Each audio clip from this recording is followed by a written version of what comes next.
Five, four, three, two, one. Okay, video timer's Behind the scenes on. video. Oh man, just Audio timer's cool. set. Oh, sweet. Ooh. Starting in 5, Whoa, 4, 3. that was pretty bad, I think.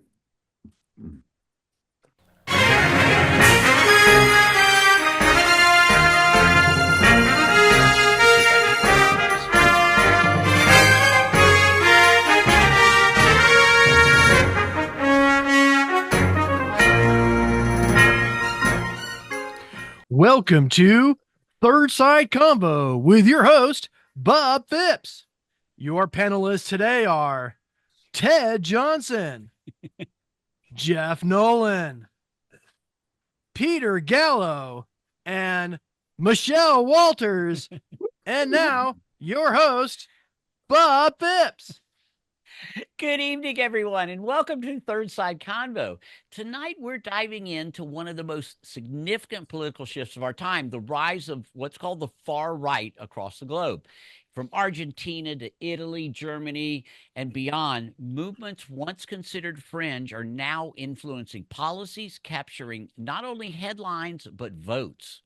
But what does this really mean? Are these voices speaking to real issues that we need to address? Are they a reactionary phase in uncertain times? Or is this a global trend that will reshape our future? Or will it fizzle out as history moves forward? As always, we are going to look beyond the sound bites and try to understand the broader context. And don't forget, the peanut gallery's live. They're going to be sharing comments during the show and staying with us for the after the show to discuss what we covered and maybe what we missed. But let's just get started and tackle these questions together. This is Third Side Convo, where we go beyond the noise and the politicians to find the heart of the matter. So let's jump right in. So I'm going to go on and start with Jeff. Jeff, I know you're on a tight schedule here in this far right thing, but you jumped right in when I said you wanted to talk about the far right. So you give me your opening thoughts. Well, I mean, I think that it's gross. Anytime there is a jingoist kind of swing, this kind of just angry populism that I think is based in some ways on legitimate issues, but is also largely based on distracting kind of hateful rhetoric and a bit of racism, a bit of punching down. It resonates with people who frankly don't pay that much attention and want to blame problems on outside forces. And we're seeing it, really bad. And like anything else, in my opinion, political, really what it comes down to is economic opportunity. And if people feel like their economic opportunities are limited, they look for people to blame. Got it. All right, Michelle, why don't you go and give me your opening thoughts? I know you've been doing some reading up on this, and so what's your opening thoughts? My opening thoughts are, I feel that whether it's in the United States or anywhere throughout Europe, it's the sentiment is the same with regards to we're looking for economic prosperity. We've had some difficulties here and abroad, and some of the key factors that are sitting there. And somebody has a background noise. Who's What's that noise? Disparities we'll deal with, especially in Europe, though, is a lot of Aliens. and I think that's something that needs to be looked at a little bit more closely here and also abroad. And I think that there has been, with this movement, pretty much worldwide, I think that it's definitely a place where we need to put some a little bit more attention and understanding and really honestly try to get a tap on the pulse of what's going on and have an understanding on that. Okay. Because overall, it's a universal issue. No, I got it. I mean, there's probably some valid points in there somewhere. Ted, are there any valid points in there with the arguments? I think to echo Jeff, I'm going to boost Jeff's point of view, and that is xenophobic traditions in this country have gone back a long ways, but they also have gone back throughout history. But I don't think people understand in the last 30 years, over 100 million people have been displaced. By displaced, I mean they've been forced to move out of their country, out of their community, someplace. So people are always moving. And I think it has to do with wars. It has to do with disasters, economic and political instability. So, people from Sudan are trying to get out for starvation. People in Gaza want to dodge bombs. Do you know over 1.5 million people have left Ukraine and live in Poland now because of just the last 2 years? So this is what accounts for a massive migration move. And new people always make the set or established people nervous, and they start saying things. All right, got it. No, good thoughts. Okay, Peter, why don't you round out the opening thoughts here? And I think there's elements of very valid points on all three, the other panelists so far. I think the problem has also partially been skewed by, I'm going to call it extremist thought in politicians, and if you like, the cancel culture that has grown up in the last couple of years, because the definition of far right seems to have been lost in the fog. What is far right? The term Nazi now is used as a general insult to anybody who doesn't agree with you. And we've seen that recently in the UK when there was an outbreak of demonstrations and essentially rioting after a young girl was murdered by an asylum seeker, I believe. And they were immediately branded far-right extremists. I think because far-right extremists reads better in the media than a bunch of pissed-off working people who are unhappy with the existing, status quo in the country. But the point is, Peter, that people are coming in because they're seeking for safe refuge. It's going to be Britain, Sweden, Dublin. I talked to a woman from Dublin the other day. She said you wouldn't recognize it. I was there 30 years ago. You wouldn't recognize it now because there's so much transmigration. If you cross a border to escape hardship or war, I don't have a problem with you being a refugee. If you cross 16 borders to get to where you're going, you're an economic migrant. Yes, absolutely. That's a good point. So your family will do the same thing. And if you're an economic migrant that kind of forgot to bring your wife and children with you, that's all you can afford. There's something suspicious going on. Oh, really? Well, the fact that you only have $400. That's not a good point. $4,000 seems to be a really good reason why you're only going by yourself until you can get established. Well, let me ask a question. In the U.S., isn't it the policy that you have to be a refugee? In other words, if you're just coming for better economic, I guess that's where you got to have a lot of money and you have that HB1 visa or something, right? Jeff, that's where you have to have skills, Bob. It is the responsibility of the country. Because, exactly. Let's face it, probably half the world out there could be living in more money than they make and should be at one of these Western cultures, right? But can the are the Western culture? Yeah. Does that make sense?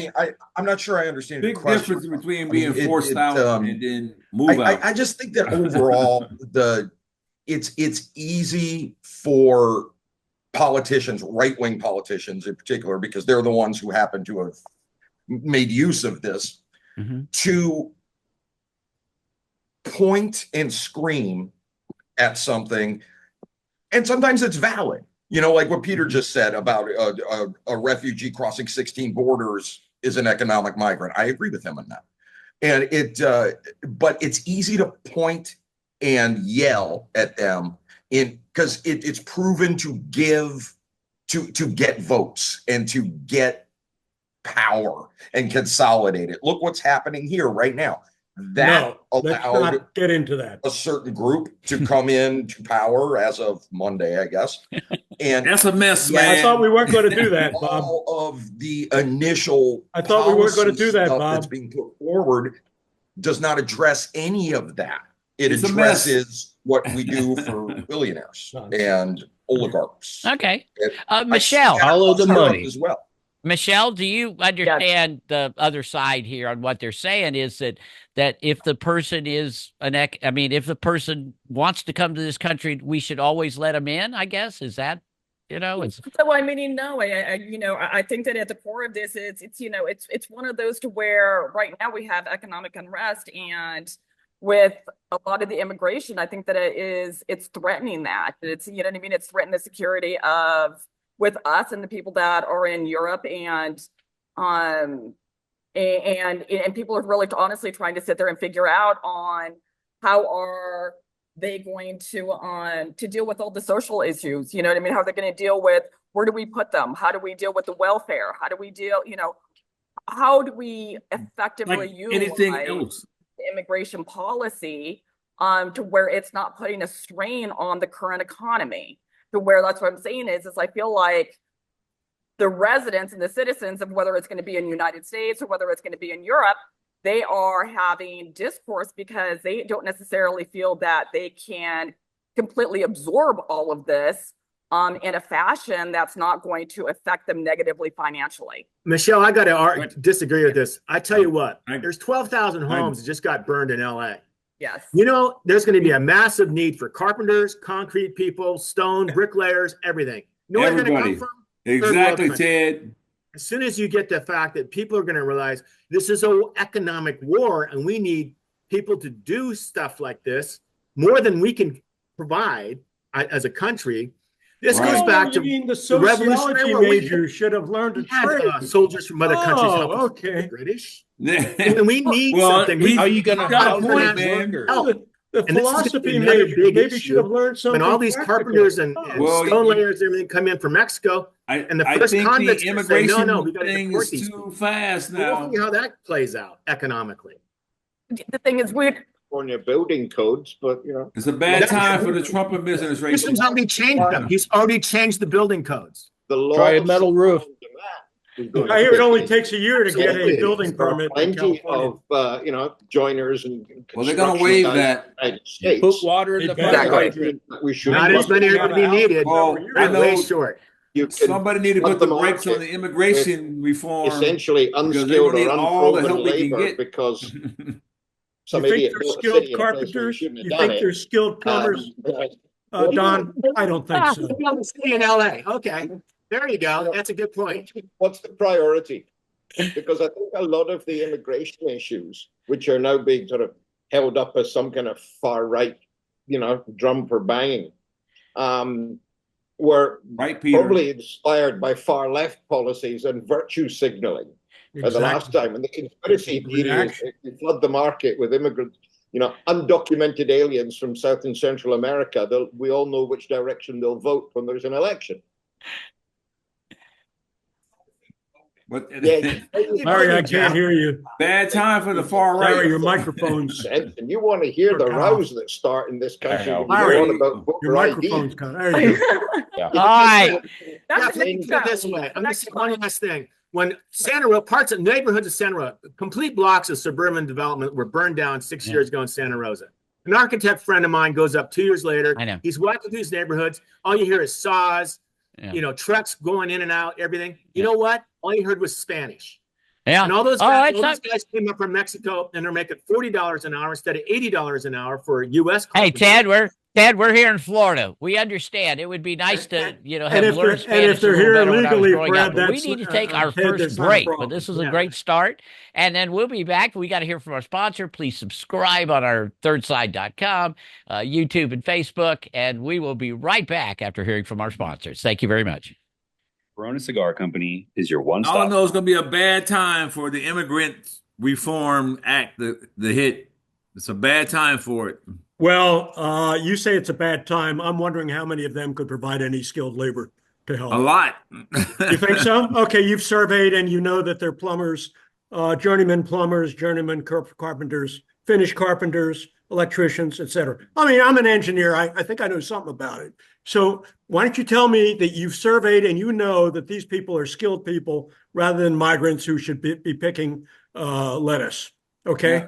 All I know there's a lot of guys I see who can do carpentry and drywall workers and find the ones who aren't criminals every day. And the ones who aren't criminals should be screened. And those are criminals, right? When you do a crime, you should be paid for it. Exactly. I agree. You do a crime, you should be gone. I agree.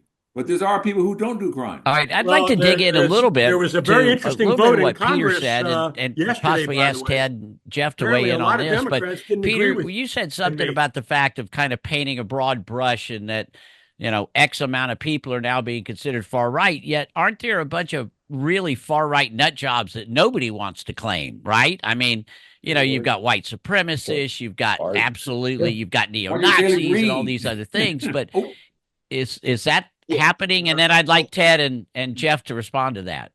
I said a name. There has, certainly in Europe, there has always been well, certainly, in my lifetime, there's always been this specter of, your genuine hard right neo-Nazis. The only problem is I don't think the numbers, would often peak into triple figures. What we have seen in the United States in the last couple of elections is a scenario where leading politicians are describing 50% of the electorate as Nazis. Can we wind our necks in a little bit? They don't even know what a National Socialist is. There is something far wrong with anybody who's political argument too far with the based Nazi on thing. I my opinion. Obama's CIA director John Brennan voted for Gus i.e., Hall, the best part of 50% of the Communist country Party USA president. Deplorable. He voted for him for scum, president in 1960. or any Can I other call John insult Brennan you a want. commie? Hey, Jeff, jump on that. Jump on that one, Jeff. I mean, I don't know of a major political figure in the U.S. that is called 50% of the electorate Nazis. I think that's hyperbole. I think you're doing that on purpose. John, did you know that? You're way too smart, as you've proven time and time again. I kind of vaguely if I had said that reverse, you would have called me out on that. And rightfully so. I think the Nazi thing is because that's simply not true. Somebody I know had a little red hat that said deplorable on it. A guy in a CIA director. Wow, that's too bad. That's just a statement from a former politician. Wow. I guess what hold on. I guess what I'm talking about, so we don't get too specific, is we'll ruin our rules on Uber discourse here. Exactly. Yeah. I guess it certainly isn't helping polarization. I'm just asking. I wanted to ask Ted and Jeff, are we branding a brush? Because got to remember, all of what we're talking about here with the whole far right thing is much more active in Europe. I mean, and also you've got you've got Malay in Argentina, right? Who I was talking to some Argentinians today, and they said, yeah, they've got their issues. He's certainly done incredible things for the economy, but socially, the jury's still out. So what I'm trying to get at is I think the problems are more active in other countries. This new right we are wing probably is around it. Does that make sense or not? Even right. Ted? I don't know what's you wrong. See my point? It does. I think anytime there's been immigration issues, they're not Republicans. They're not Democrats. I don't know what they are. Economic opportunity. Right. You get race theory, a whole group by themselves. All kinds of racism. You get pointed out to the others are not as cleanly. In fact, a new politician is saying he's trying to find a medical reason to turn back immigrants at our borders. And so it comes down to a tradition of especially white supremacy and anti-Semitism. This goes back 150 years when the Irish showed up. Also, these Chinese. There were less then. It's a long tradition, not much different. I got to go back just to my mom. Packaged again as a way to make people afraid. Well, Michelle, what do you think that the problem? Yeah, go, Michelle. Oh, no. I was going to say, I mean, what was it where they said, I mean, that how you sit there and move people, it's either by fear or by, gosh, what was the other one? It was by fear or, Teddy, you should probably know what it is. Fear or war. I think that's what it was. Fear or, yeah. Fear of the other. Yeah. Fear of the other. It's another term people use. But overall, it does seem like this is much more of an issue, though, in Europe, because there's really no, in my opinion, doesn't seem like there's any type of unified policy that's going to sit there and completely cover let's say, the EU and the nations that are going to be a part of it. And so I think that it creates, again, a certain amount of social unrest. Some people are very fearful of, certain parties. I think even like with Germany, they were talking about the new political party that's coming in and a fear of that going very, very far right. And, they want to make sure that they don't see some of the discretions that have happened in the past. Where it is, in Europe, there's so many different parties. There's so many different viewpoints. There's so many different areas of concern compared to at least here in the United States, we have much more unified policies. And again, it can be related to the fact that the countries are so much closer that there's more immigrants spread throughout Europe, not just England or Sweden. It's all over Europe. The people are looking for refuge everywhere. Europe, though, and they're primarily going in. I think that it's in Germany, Spain, a little bit of Italy. There is a greater migrant. You should have seen France in the 1980s. That goes towards Germany. And yes, because the jobs are there. Yeah. Well, and what are they fleeing? And what are they fleeing? Oh, I mean, and did they say with regards to the migrant, that it's from Syria, it's from The war. from the war, it's from Ukraine. Ukraine's lost what, like 10 million people? 1.8. Within the last of since 2022, I believe. Right. Yeah. Hey, Jeff, what do you like? I know in Hungary, I don't know. I know Ted was talking about this a little bit. In Hungary, I guess they like completely closed borders, haven't they? From this movement, basically. That's my understanding. There's not a doubt in my mind that there are pockets of immigrants that come to, countries in Europe or the United States that are bad actors and have bad intentions. Of course, that's true with any large group of people anywhere. But I think that trying to the loud right, trying to paint the entire group of migrants with a terrorism brush, right. Or they hate our freedoms, or they're trying to impose Sharia law in Oslo. Chinese group all that is apparently you haven't noise spent to get time in people Dearborn angry like I have, and to get them voting for right-wing largest politicians. Arab community And in also marketing. for media You see that outlets Chinese group to that was here in get Florida that clicks was and ad the revenue. Go Lions. The more that we yell at each other, the more we freak out over this stuff, the more money they make. And it's why everybody's algorithms are full of just like 10 of complete them bullshit. China. Marketing angles, Jeff. Marketing. Marketing. All right, we're going to go on and okay, so, Peter, you're going to start off the next segment. We're going to go on and get our marketing done with right now because we've got to go on and have our final thing from the sponsors. And Peter, you're going to lead off and respond to that, and we will be right back in a moment. And they just had a migrant group of 10. I don't think separating people who've done criminal activity from the other migrants is trying to broad brush people. I think it's not just anybody. They just had a 10 person from China that was robbing Target. They got booed up in Polk County. I think it was Polk County, and there were 10 people from China, and they were running a ring, and they got a whole bunch of them. So it's I want you to look at what your side voted against either today or yesterday in Congress, and I want you to tell me one logical reason, okay, that you would be against what the bill proposed in honor of this young lady who was murdered. Okay, take a look at it. They didn't vote against that. They were all for it. No, they weren't all for it. There was a bunch of Democrats who voted with the Republicans, but they were not all for it. There was all right, Jeff brought up the boogeyman in the room here. Kind of avoiding a little bit. The boogeyman is, and I don't think it's an issue in the U.S. or doesn't seem to be, but isn't there a real fear in England or at least in the UK that the concept of Sharia law is, something that is desired by people? I mean, I always hate the fact that they talk about, the number one baby's name in London is, Muhammad. Well, that's 78% of all Muslim babies that are, boys are named Muhammad. So that's a bunch of bullshit. But is there a real fear, and is it actually talked about? You're from the UK. What is it like over there? Because that's certainly, you're ahead of us in that regard. How would I know? I live in North Carolina. Yeah, right. Peter mentioned Marble Arch. And feeling like Indian food in North Carolina, Peter. That's what I wanted to know. Yeah, but you were stuck in Scotland, and we almost didn't let you back in. Yeah, that was xenophobia for you.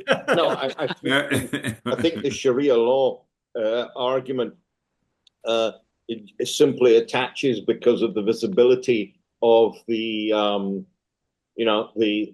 Muslim population, most of whom actually have been there for years. But it's no different from anti-Semitism in the Middle Ages, because Jews will steal babies and poison wells, and anything else. I don't think there's any substance to it. Okay.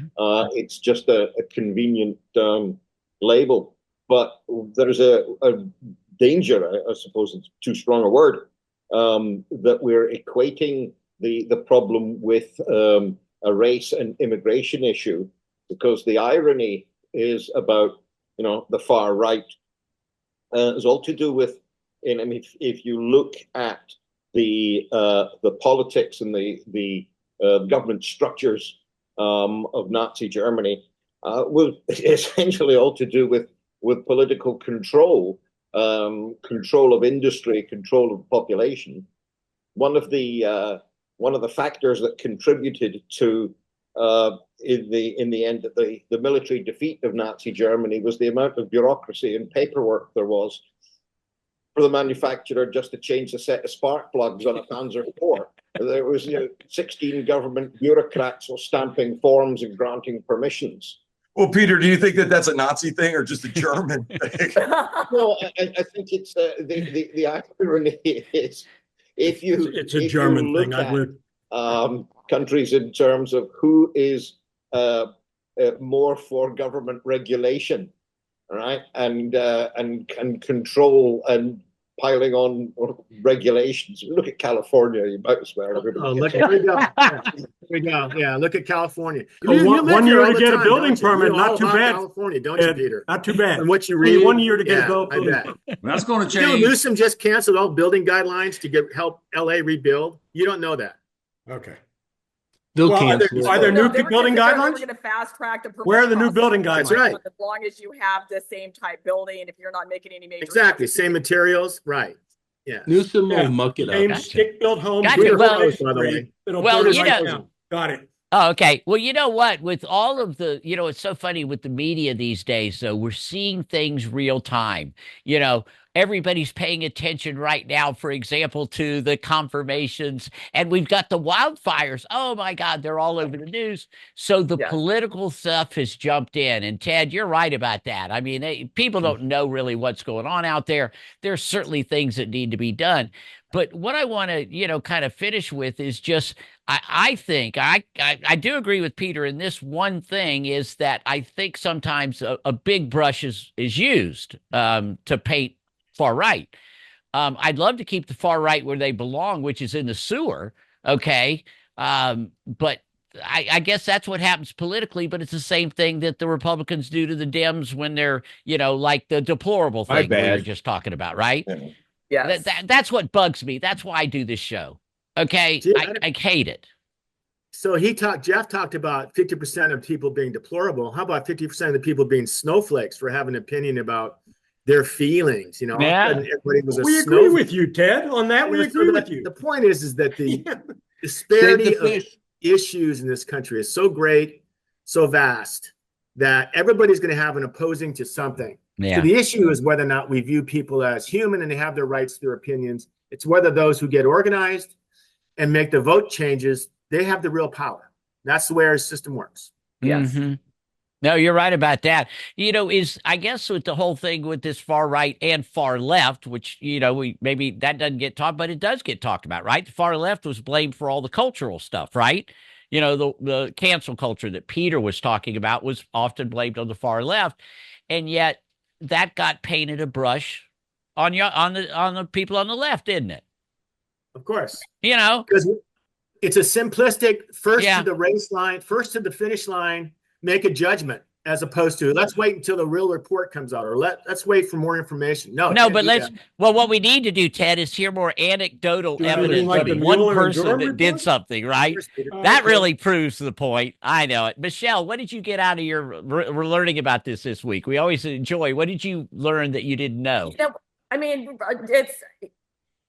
What I learned though this week is really that the problems that we all face are universal, whether it's here or abroad. And it's, being here in the United States and we primarily focus in on our particular issues and what's affecting our livelihood and not really honestly taking a step back and looking at it much more on the macro and what's going on around us and being able to sit there and, do some research on what's going on in the various different countries.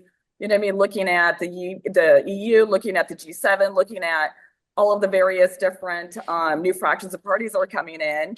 Like I said, it's a universal problem that we all share. Hey, Michelle, you couldn't have wrapped up this show better than, just letting anybody else speak. And to think a year ago, you didn't even know what the G7 was. Absolutely. It's a really nice airplane. Yeah, Great. there you go. Yeah. Exactly. Well, that is literally good to have you back, Peter. No final thoughts for anybody. I think everybody's kind of said it, and I'm sorry for the jumble of the show. This was fun. I mean, look, I don't know. There's far right, there's far left, but we're all just people, and we've got to be able to listen to other people, and that's what we do. So please subscribe on Facebook, YouTube, and thirdsideconvo.com. And we look forward to seeing you again on another episode of Third Side Convo. Thank you.